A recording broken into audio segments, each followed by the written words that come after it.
মানে কি শুধু মধ্যপ্রদেশ কেন, পুরো এশিয়া কেন, সব জায়গায় তো হয়। যখন অশোকের সাম্রাজ্য ছিল তখনই তো ভারত কত বড় ছিল, তখন সব জায়গায় এটাই চলতো। তারপরে ওটা তো আবার চীন অন্যান্য দেশে ছড়িয়েছে। হ্যাঁ, চীনের কথা বলিস না, চীন ইউরোপ পর্যন্ত সবাই মানত,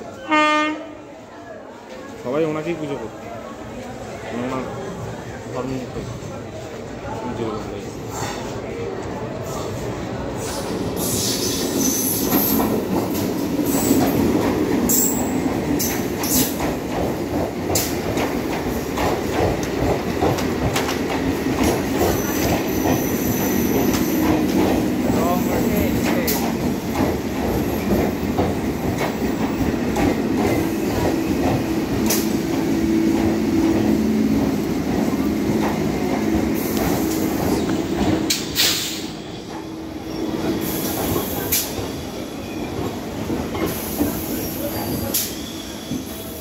আচ্ছা আচ্ছা ভাই,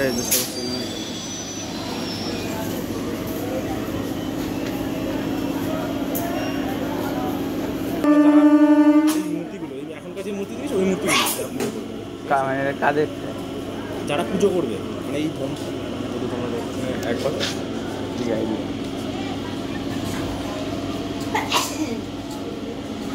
এই শুধু বইয়ের এভিডেন্সগুলো দেখি, পুরোটা দেখি তাহলে বোঝা যাবে। হ্যাঁ।